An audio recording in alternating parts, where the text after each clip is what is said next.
Muito bem, meus jovens, muito bom dia, tudo bem? Antes de mais nada, dizer-lhes que é uma satisfação estar com vocês. Estou gravando aula hoje estou fazendo aula gravada, né? Mas isso também não descarta a possibilidade de termos aí aula ao vivo, tá? É bem provável que tenhamos aula ao vivo, sim, durante a semana, tá? E pau na mão. Pessoal, estou deixando aqui meu e-mail, profsamuelfortes matemática@gmail.com, para que vocês possam estar me encaminhando fotos das apostilas de vocês, tá? Para que possa ser computada para a nota atitudinal. Não esqueçam também, na medida de possível, postar a foto das atividades que eu pedi para vocês fazerem. A outra informação importante, gente, é a informação que não deixem de assistir às aulas gravadas e, naturalmente, às aulas ao vivo também. Conforme vocês forem assistindo às aulas gravadas, a presença de vocês na aula do dia será contada através da aula gravada. Então, cuidado. Aluno que, por exemplo, assiste a aula 10 minutos, depois não assiste mais. O programa avisa. Então, eu só vou contar para presença na aula aluno que assistiu no mínimo 75% da aula. Então, veja, o aluno assistiu, sei lá, uma aula de 50 minutos, ele assistiu 15. Eu não vou considerar presença na aula. Então, fiquem espertos, porque o programa, ele mostra. Outro sim, se, por exemplo, você assistiu toda a aula e o programa não está mostrando que você assistiu, não esquece de me avisar, porque como eu não sei, eu vou marcar ausência para você. Então, para que você não incorra no risco de ficar com falta, façam isso para mim, tá bom? Uma outra informação que eu queria dar para vocês, gente, é até uma notícia meio chata, meio triste, né? Para os alunos que estavam ano passado, vocês lembram do professor Márcio, que trabalhou com vocês, dando aula de matemática o ano passado. Ele, infelizmente, no sábado veio a falecer devido a questões de complicações relacionadas à Covid-19, né? Essa praga, né, gente? Então, infelizmente, o professor Márcio faleceu. Eu gostaria de pedir a vocês aí 1 minuto de silêncio, né, em homenagem a ele, que era um colega, né?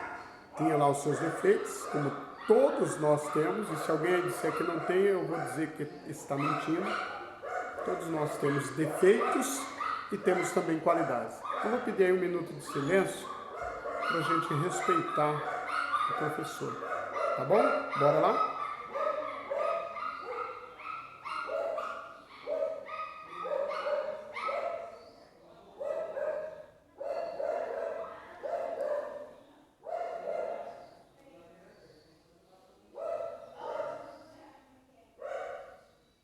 Fiquei muito triste.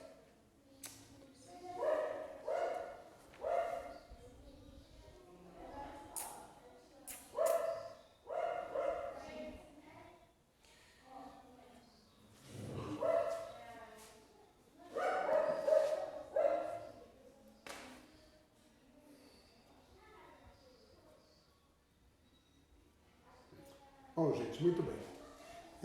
Vamos iniciar a nossa aula, lembrando que hoje a gente vai trabalhar a apostila de número 2, eu já tinha conversado com vocês a semana passada, né, sobre isso, quinta-feira eu acho. Então hoje a gente introduz a nossa apostila de número 2, tá? Vamos falar um pouquinho sobre análise combinatória, tá? Os trabalhos com análise combinatória, eles naturalmente iniciam-se, ou eles se iniciam já no 6º ano. Olha só, quando a gente começa a falar de teoria de conjuntos, pertence, não pertence, contido, não contido, contém, não contém. Então assim, lá atrás o etapa já começa a trabalhar a ideia dos princípios da análise combinatória, tá? É óbvio que nós aqui vamos trabalhar já a partir de fatos ou de situações que possivelmente você já conhece. Uma análise bem legal na fala sobre análise combinatória é a ideia dos pronomes, né?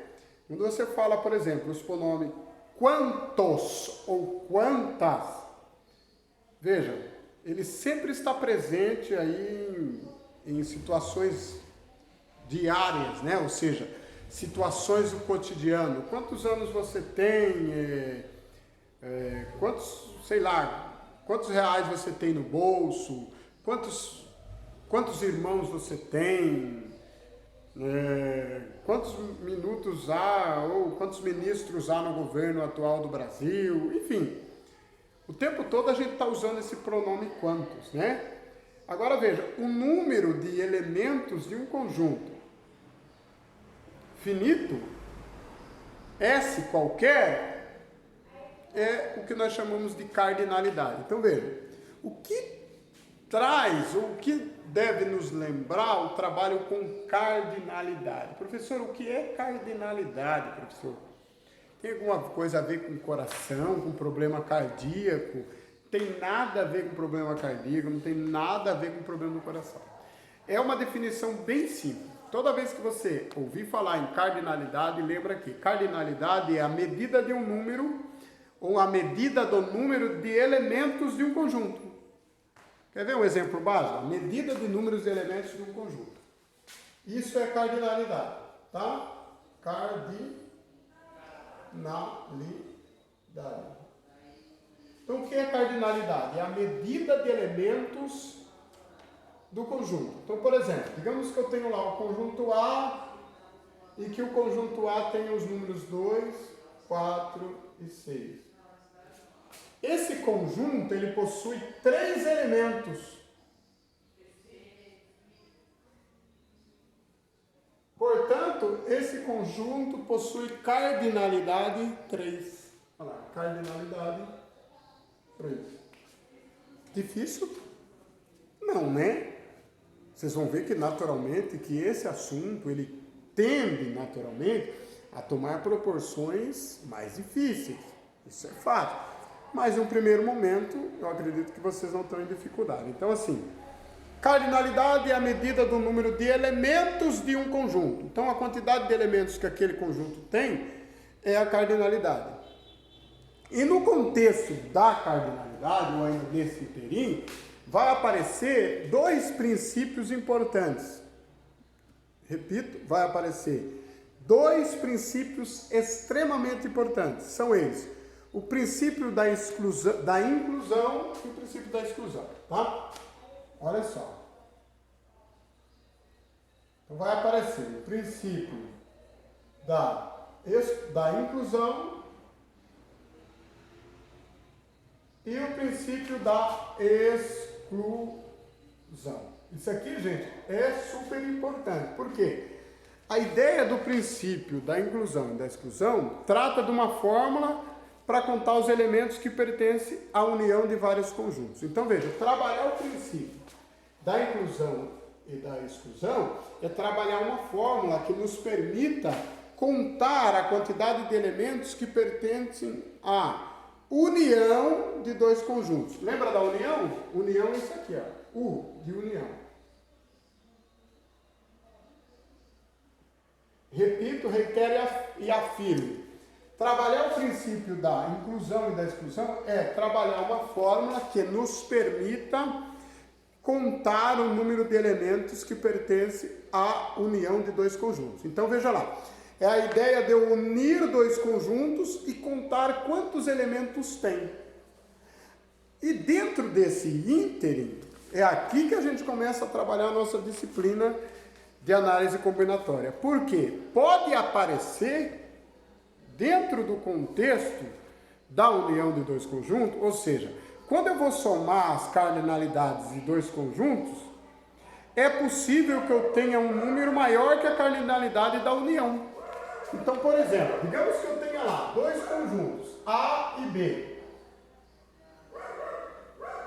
Vejam que, digamos que eu tenha lá A união B. Quando eu tiver a união de A com B e eu for somar cardinalidade em alguns contextos, porque vejam, eu posso ter uma situação onde eu tenho um número que pertença a A e eu tenho um número que pertença a B ao mesmo tempo. Então, quando eu vou fazer o trabalho da cardinalidade, eu tenho que considerar todas essas hipóteses. E vocês vão ver que lá na frente, essa ideia do espaço amostral e das hipóteses vai transformar-se na probabilidade. Então, vejam, quando eu vou calcular a cardinalidade de dois determinados conjuntos, pode acontecer de esses dois determinados conjuntos terem números que são iguais. Por exemplo, vou citar um exemplo banal aqui. O conjunto A ser os elementos 1, 2, 3 e o conjunto B ser os elementos 3, 4, 5. Observem que o número 3 ele pertence ao conjunto A e pertence ao conjunto B. Então, quando eu vou somar a cardinalidade desse conjunto, lembrando que cardinalidade é somar os elementos de um determinado conjunto, se eu somar A mais B, eu vou acabar somando o 3 duas vezes, porque o 3 ele é o que eu chamo de intersecção, ou seja, o 3 é a intersecção de A com B. Por quê? Tem o 3 no conjunto A e tem o 3 também no conjunto B.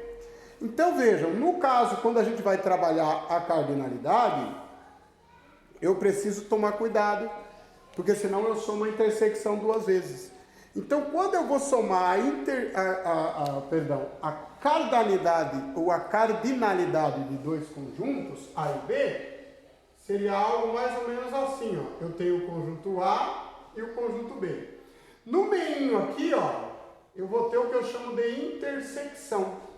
Então, como é que eu somo a cardinalidade desse conjunto? Então, eu teria a seguinte situação. A união B é igual, ou seja, a união de A com B. Quando eu tenho essa situação de um número ser intersecção entre os dois conjuntos, então, como é que eu vou somar a cardinalidade? Eu vou somar os elementos de A mais os elementos de B e vou subtrair a intersecção de A com B. Olha lá, é bem simples, tá?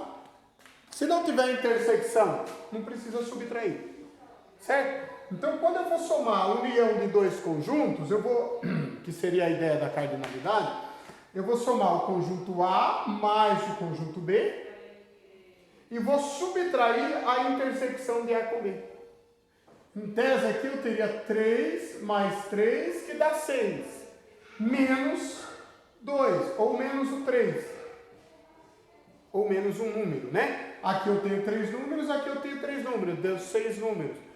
Um dos números aqui, ele tem uma intersecção, ou seja, ele é intersecção. Então eu vou subtrair a intersecção. Então eu teria que A mais B menos a intersecção B, nesse caso aqui daria 5. Né? Porque como é 6, eu subtraio a intersecção, eu vou ficar só com o 5. Basicamente é isso. É óbvio que quando eu vou resolver exercícios dentro desse contexto, eu tenho que ter um olhar matemático para o exercício. Né? Eu tenho que ter um olhar de forma que eu venha considerar de forma matemática ou matematicamente a cardinalidade do exercício. Né? Então, assim, não adianta eu olhar para o exercício com olhos diferenciados. Eu tenho que olhar para o exercício com um olhar matemático, tá? É importante. Ou seja, eu vou olhar, por exemplo, um conjunto de constelações, de constelações. É um conjunto de estrelas. Então eu vou considerar, vou lançar um olhar matemático para um conjunto de constelações, né? Só que, vejam, aqui eu trabalhei com vocês usando a ideia de dois conjuntos. Pode acontecer de eu ter 3 conjuntos. E se eu tiver 3 conjuntos, professor? Olha lá. O que eu vou fazer? Então vejam, para 2 conjuntos, ou seja, para 2 elementos, né? 2 conjuntos de elementos, eu faço assim. Essa é a formulinha base, tá? Essa é a fórmula base, fórmula de cabeceira. Guarda aí. Para 2 conjuntos. E para 3 conjuntos? Digamos que eu tenho o conjunto A, o conjunto B e o conjunto C. Como é que eu vou fazer para encontrar a cardinalidade desses conjuntos? Usando o princípio da inclusão e da exclusão. Aqui eu incluo, aqui eu excluo, ou seja, eu estou excluindo a intersecção. Então, eu vou fazer assim, ó. Pensa comigo. Digamos que eu tivesse lá 3 conjuntos e que dentro do conjunto A eu tivesse alguns elementos que também estão no conjunto C. Dentro do conjunto B eu tivesse alguns elementos que também estão no conjunto A. Dentro do conjunto C eu tivesse alguns elementos que também estão no conjunto A. Seria algo mais ou menos assim, ó. Vamos lá. Digamos que eu tivesse A aqui, B aqui, vou colocar C aqui. Aí eu tivesse lá A intersecção C, e digamos que eu tivesse aqui no meio A intersecção B intersecção C. Onde é que esse professor vai chegar com isso? Ó, digamos que eu tivesse isso aqui, certo? Aí eu tivesse B intersecção C, aí seria isso aqui, ó. Certo? E aqui, ó, embaixo eu tivesse A intersecção B. Que seria isso aqui, ó. Olha lá que interessante. Viu? Olha que balé de gato.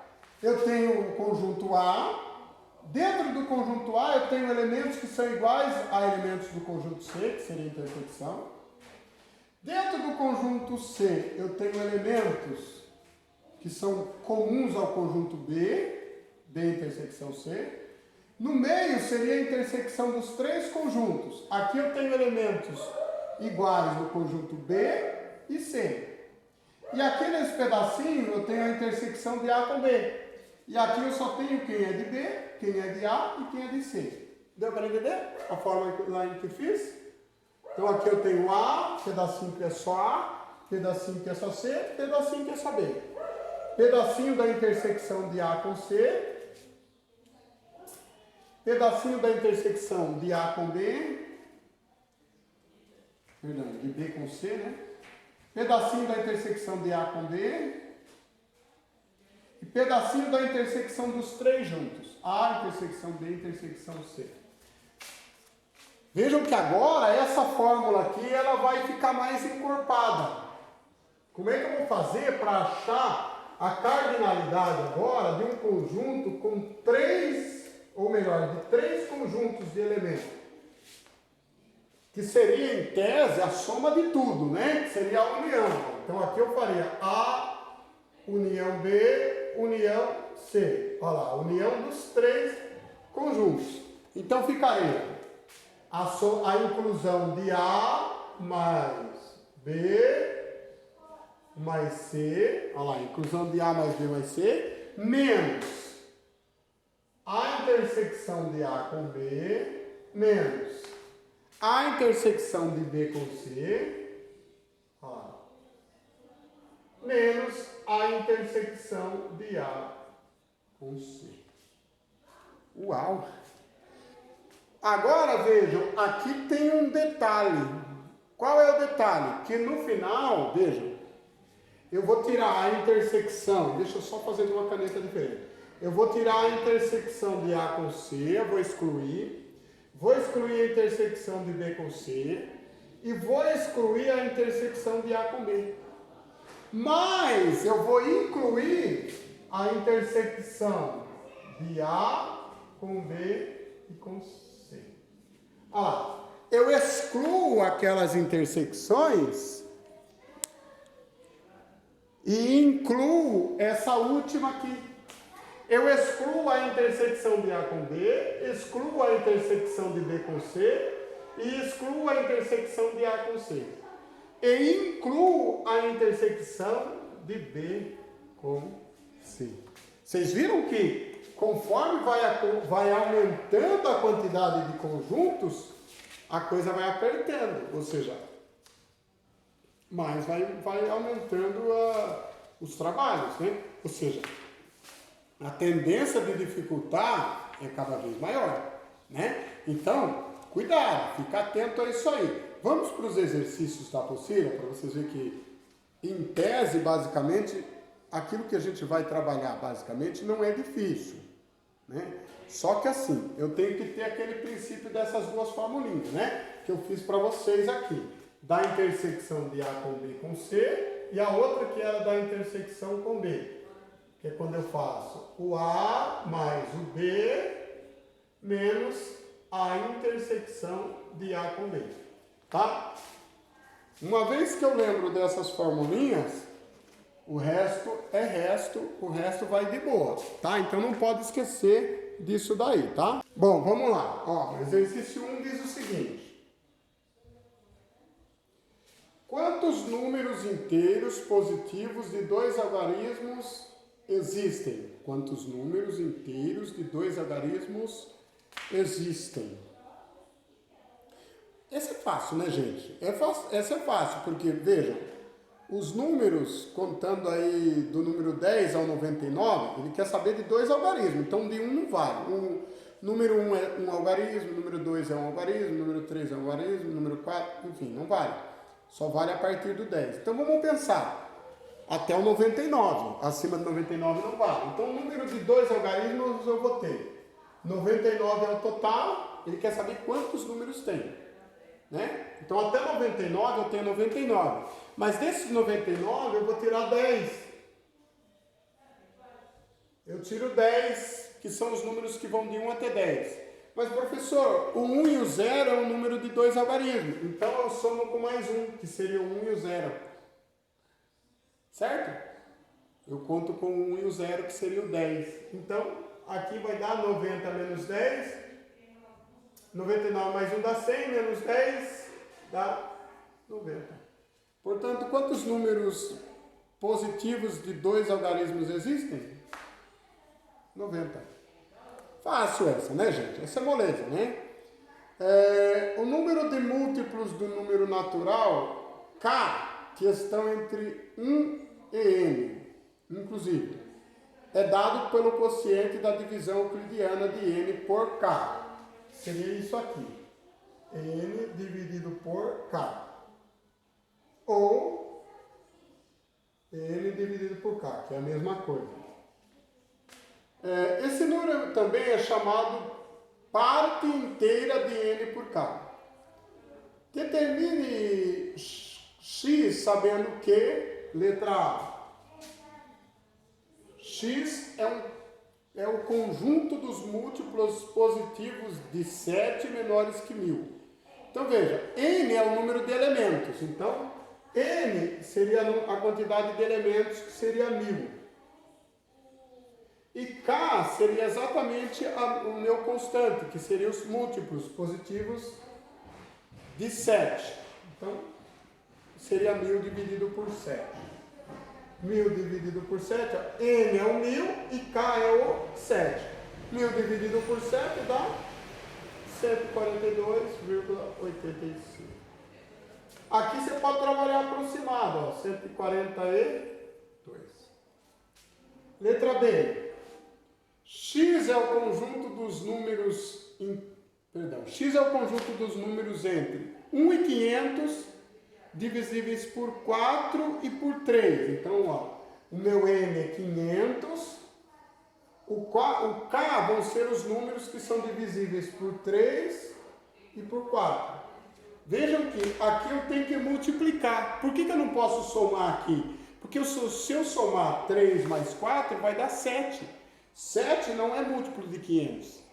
Tá? Por isso que eu faço 3 vezes 4, que dá 12. Então aqui vai dar 500 dividido por 12. Quanto dá 500 dividido por 12? 41,6666. Pode considerar um número redondo, 41. Tá? Olha a letra C. X é o conjunto dos múltiplos de 5 entre 123 e 785. Cuidado que ele me deu a condição entre, ou seja, ele está no meio ali, né? Então seria 785 é o meu N, dividido por 5 seria o meu K. É os múltiplos que estão no meio. Se eu perguntar para vocês, quantos números tem entre 24 e 8? O que você vai fazer? Você vai fazer 24 menos 8, o resultado você vai encontrar a quantidade de números que tem entre 24 e 8, certo? Então, se ele quer saber, x é o conjunto dos múltiplos entre 123 e 785, então vou fazer 785 por 5 menos 123 por 5. Menos 123 por 5. Uma vez que eu faço esse cálculo, aqui vai dar 157. E aqui vai dar 24,6. Vai dar aproximadamente 133. Então ele pergunta o seguinte, x é o conjunto dos múltiplos entre 5, dos múltiplos de 5 entre 123 e 785, inclusive.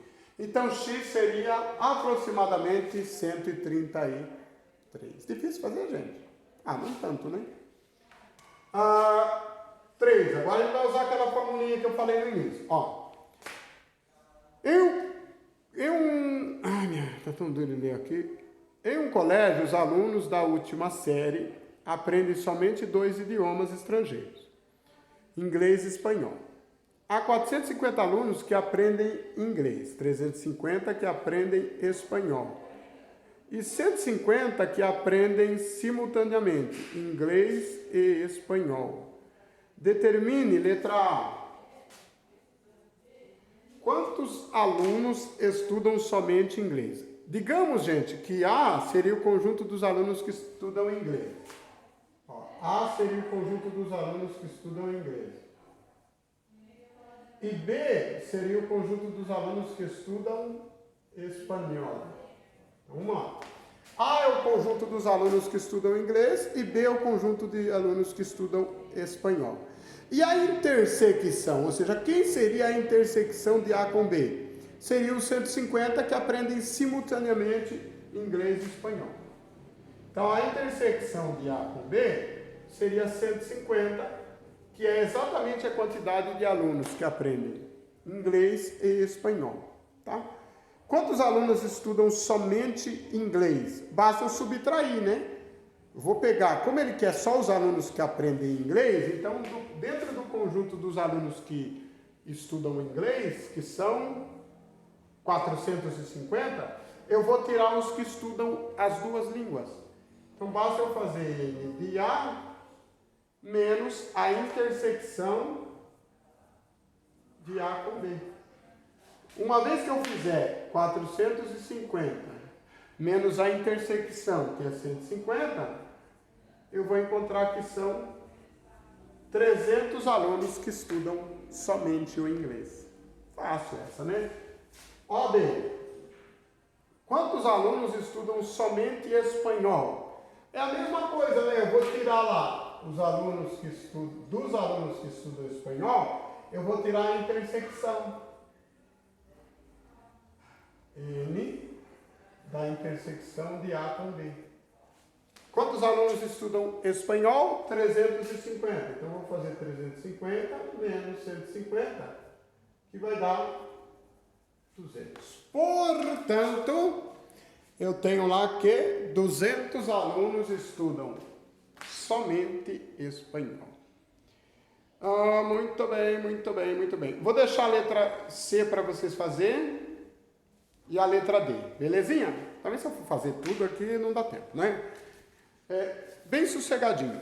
Vamos fazer o 4 agora, que o 4 é bem interessante. Lembrando, gente, que quando vocês forem fazer um exercício que você precise colocar no diagrama de Venn, que é, acho que a gente trabalhou isso aí mais no sexto, sétimo, oitavo, até no nono ano a gente trabalha muito o diagrama de Venn, viu, gente?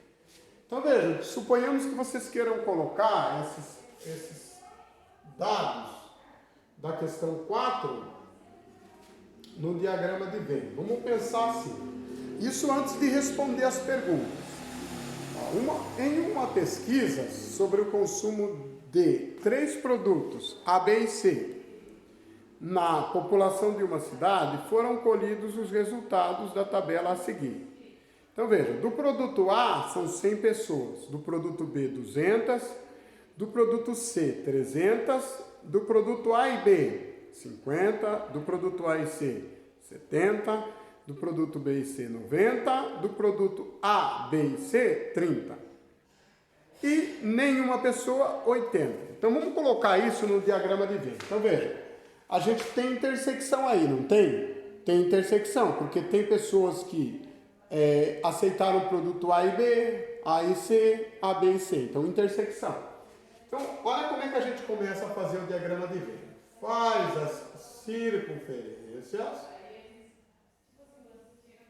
Então aqui, ó, veja que eu vou ter a intersecção. Aqui, digamos que aqui fosse A, aqui fosse B, aqui fosse C. Bem no meinho, o que eu vou fazer? Na intersecção entre os 3, eu vou colocar aqueles que fazem a opção pelos 3.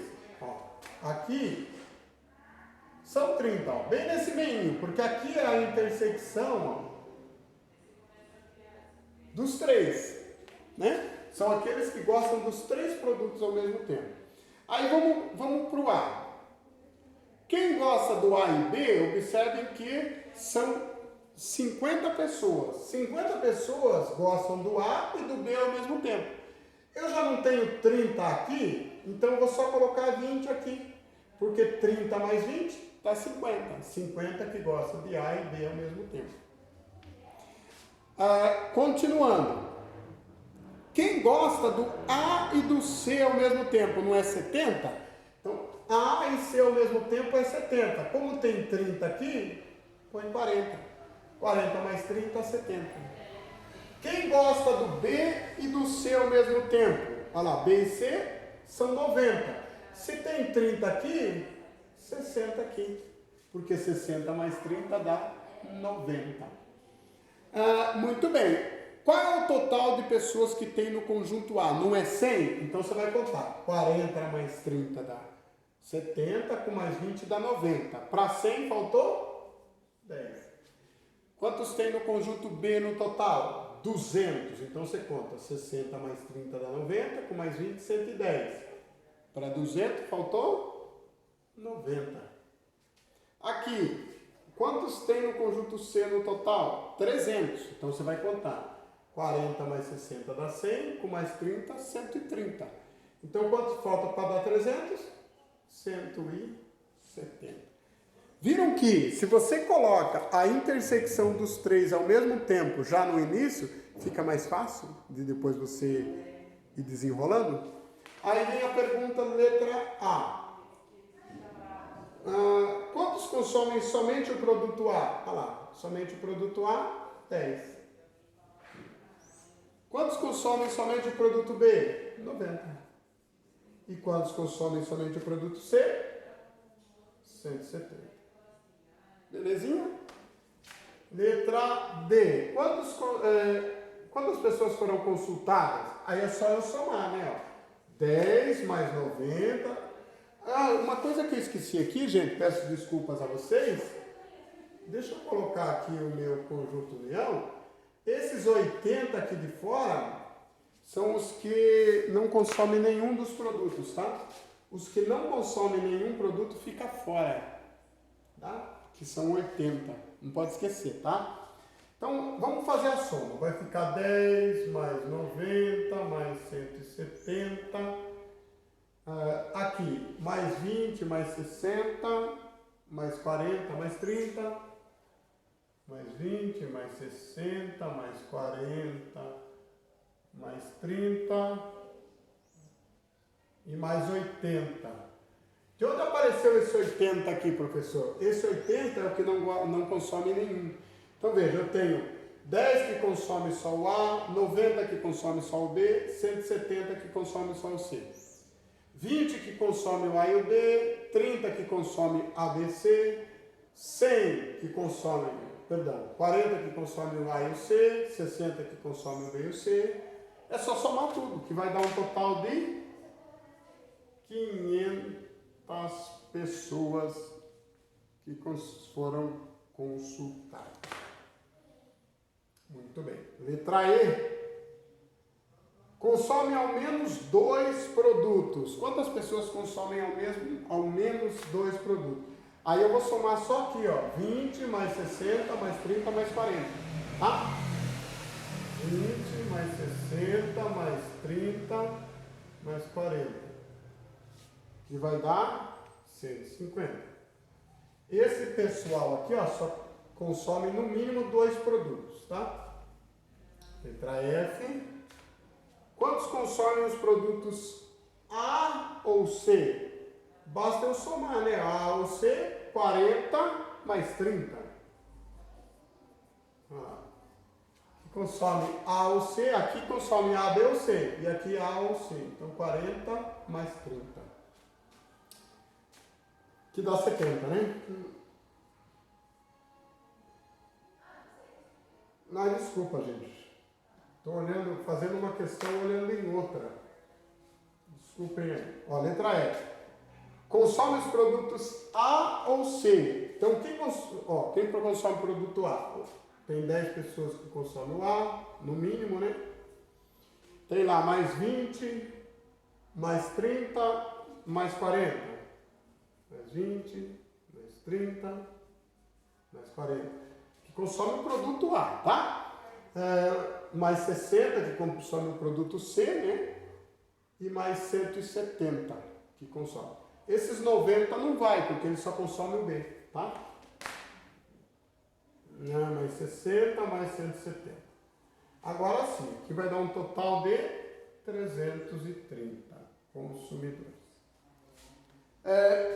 Agora sim, quantas pessoas consomem os produtos A e C? Então, o anterior era A ou C. Então, aí abriu um leque para mais pessoas. Agora, na letra G, é só A e C. Então, A e C, 40 e o 30 aqui, né? Ó. Esse que consome os dois ao mesmo tempo, né? Então, seria 40 mais 30. Professor, mas o pessoal daqui consome B também, mas não tem problema. Consumindo B ou não, ele acaba também consumindo o produto A, tá bom? É isso. E para fechar essa aulinha, vamos pensar no número 5 um pouquinho, tá? Ó, o número 5 ele diz o seguinte, vem comigo lá. Uma pessoa precisa numerar as páginas de um relatório de 450 páginas. Com uma máquina de escrever. Quantas vezes ela deverá apertar as teclas da máquina? Então veja, como tem 450 páginas, pensemos da seguinte forma. Vamos colocar essa situação, ou essa resposta, em 3 situações, ou em 3 casos. Primeiro caso, vamos colocar o seguinte, que ela vai trabalhar as casas das unidades.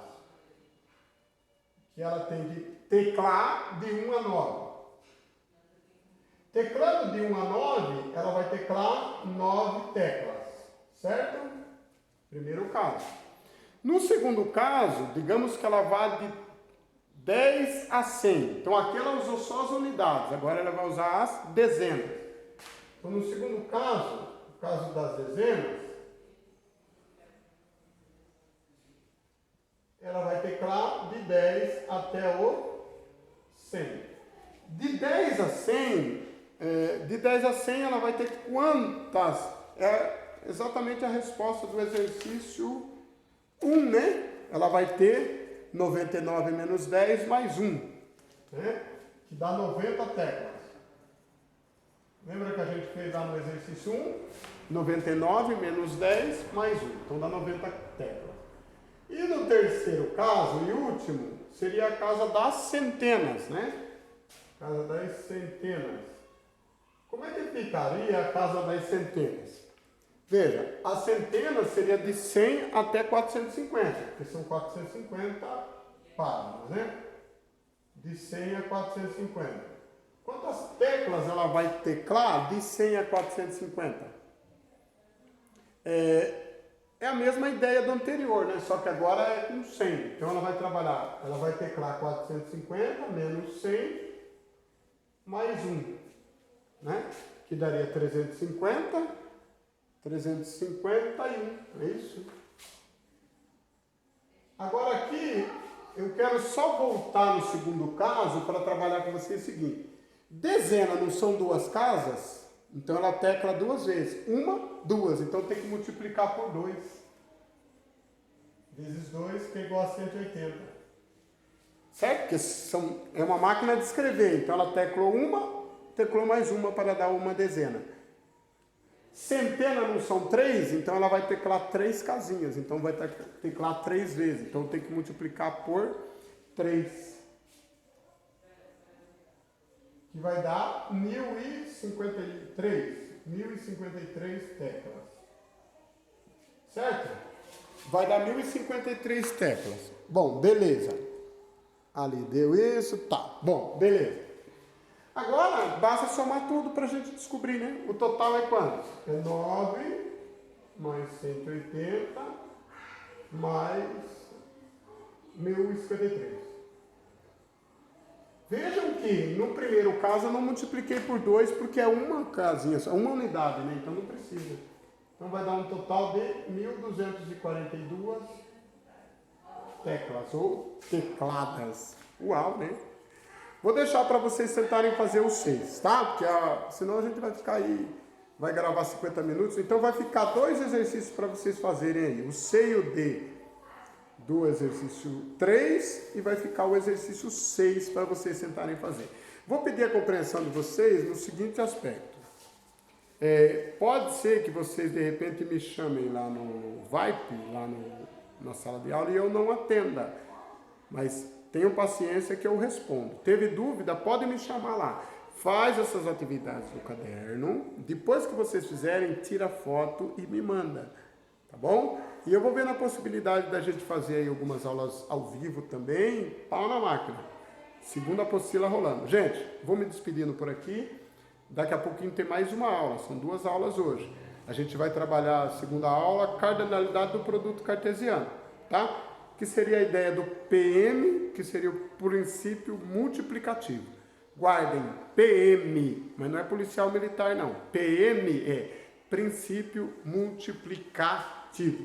Espero vocês. Um abraço forte. Tchau.